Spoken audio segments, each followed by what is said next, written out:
reporter Robert, joined by Tis, who's been doing artwork for the Day of the Dead festival in Camden.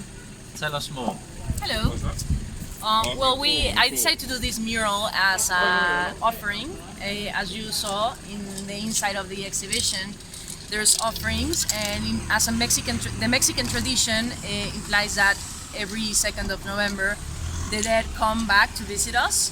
So our grandmas, the old dog that died last year and all that. So you make an offering with things that they like, and then they can come and enjoy those things with you for that specific night.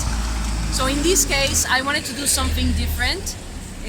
First of all, there is this cliche style of the Mexican Day of the Dead and the Mexican aesthetics, which is quite nice and I really like it, but as an artist, I wanted to do something different and contribute to that. So grab some elements from that, but at the same time, give it a twist and give it a more contemporary look. In this case, I took species that are in threat of extinction. How do you say that in English? Extinction. Yeah, but there's not a word to name a certain particular species. Saying endangered, you would say? Endangered species. Endangered species, yeah. So these are all endangered species from Mexico. Here we have the vaquita marina, which is a type of dolphin, to say something. This is a very tragic case because it is related to the drug dealers and is related to the cartels, and it has to do with another fish. So it's just a collateral casualty, and now it's in danger, and there's very few of them alive currently. Here we have the monarch butterfly. We call it the mariposa monarca. It travels from the north part of America all the way to the south. And yeah, it's also in danger because of what we've been doing with the environment. Most of this is related to us, so we are the ones who put this species in danger. Here we have the jaguar. You can see very few now in Mexico, or to better said, you don't see any of this anymore. And it's a really beautiful species. And here we have a really cute amphibious that is called the ajolote. It's an endemic animal from Mexico, so you can only find it there. And it's, before frogs become frogs, there are these larvae. How do you call it? I don't know. Well, it's an amphibious that never transforms. Need to ask David Attenborough. Sorry? Need to ask David Attenborough. Yeah, I need to. Yeah, you're right. I don't know how to say it in English, but it's very cute, ajolote, and yes, it's also in danger of extinction currently. So this is kind of like a tribute to the species. So instead of using humans as the vessel for the offering, it's let's say an offering for the future, or a future offering. Mm-hmm. So these species are still alive, but they won't be for so long. So in a way, is making the offering now more humane in a way, and as well a little bit of mysticism that is very embedded in Mexican culture. So here we have a hand, and you can make out of this whatever you want. It's not really a proper explanation, but it's almost like a death calling these beings and say, come here with me, or the eternity if you must. So they're kind of following the hand and following the pattern of dying in a way, but it's not meant to be seen as a tragedy, even though of course it is. It's meant to be seen as something that is happening and we cannot do anything about it at this stage. So yeah, that's what it means. Some people say that this is kind of like a galaxy. I think the same way when I was doing it, that's what I was thinking about, but in a way it's more a portrayal of something mystic, of what happens after we die, what happens. Can you tell us how the fish are endangered by the cartel? Do you mean that they put the drugs in the water? No. It's a collateral, completely an accidental situation in reality for the vaquita marina. So what happens is that there's this other fish, and one part of this other fish is a exquisite gourmet, fantastical dish of some sort. Very big in Asia, specifically in Japan. But because this other species is also endangered, then the hunting or the fishing of these ones is also prohibited. So there's an illegal market to grab those fishes and sell the parts to certain restaurants or whoever wants to cook them, and then they earn a lot of money because it's illegal. So it becomes almost like a precious object because of that reason. But it's supposed to be very exquisite. I have personally never tried it, of course. Fish and chips in general is Yeah. a typical English dish. But Ship let's it to hope that England. it doesn't have what we're talking about. So the vaquita marina is a collateral of all of this, because when they grab these fish, they grab a lot of these species as well. And so it happens that now it's in danger because no one noticed that this was happening, because no one really realized that it was going to have a collateral damage. And by the way, that taobla is the name of the other fish. I don't know how it's called in English, and this one is also in danger.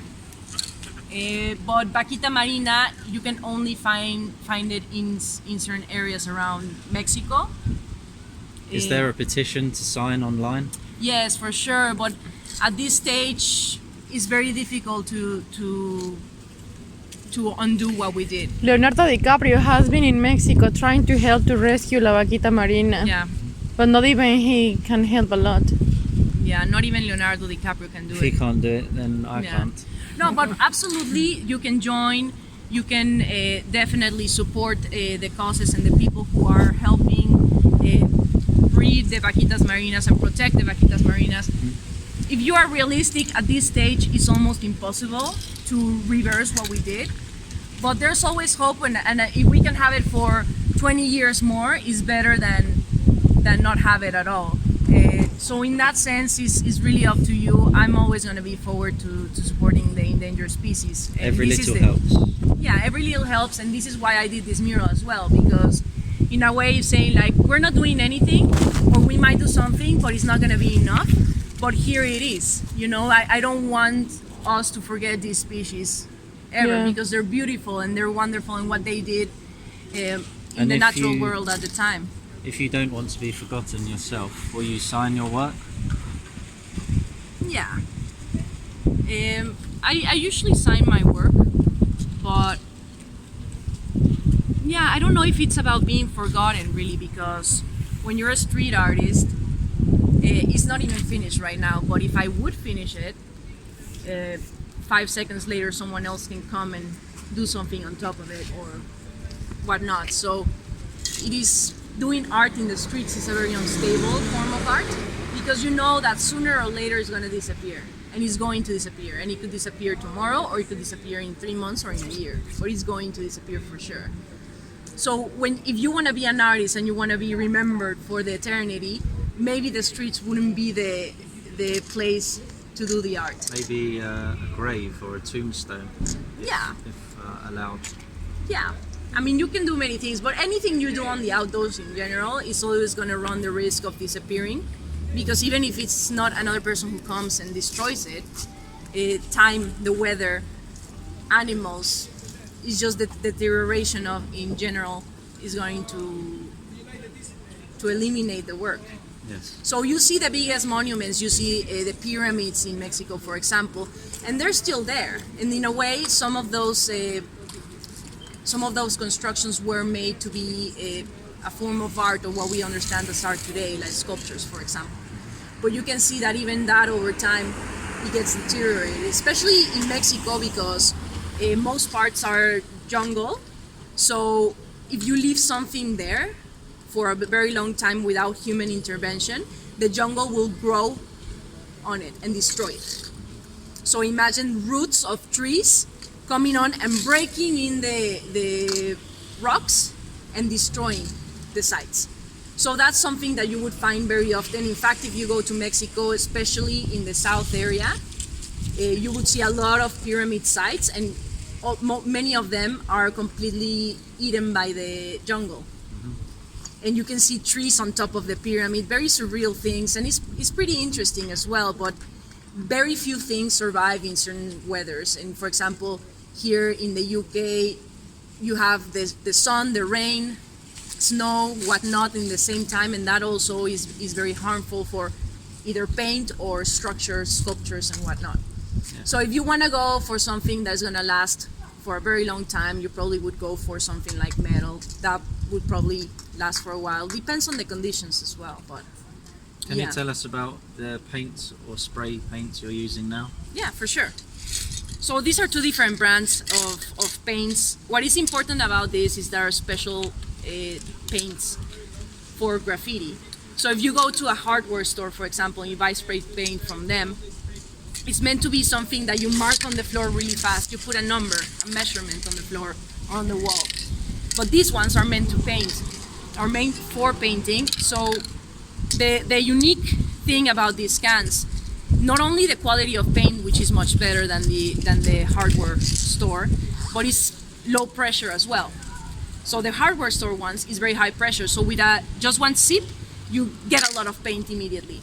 And these ones you get a little bit of paint, so you have much more control to be able to draw things and to be able to do perfect lines without getting drippings or things that would happen with a high pressure.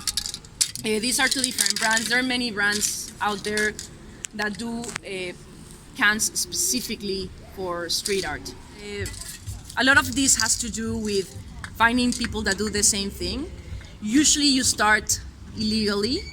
Here in the UK, by the way, you have a lot of free walls where people can come and paint and they won't be stopped by the police and so on. But in Mexico, it's very difficult to find those spaces. I don't think there's any. But there should be, but there are not as many as here. And here you can find almost in any area. So you have to have a community and you have to have that support as well, because you learn from those people. They can tell you, oh, do this, or maybe do that, or maybe use a different cap, for example. Are you in a community now? Not really, but I know a lot of people who do graffiti. We recently did a street art and graffiti tour in Shoreditch, run by Strawberry Tours. Oh yeah, I did the same one actually. My sister came and she was like, "Oh yes, I wanna see Avansky," and I'm like, I mean, yes, it's the UK, but you don't see Vanskys in the streets just like that, you know. But yeah. And what's your artist's name? Sorry. My artist name is Creel. And we can find you on social media? Yeah. TIZCREEL. Well, thank you for your time. Thank you, It's guys. a pleasure. Thank you. Thanks.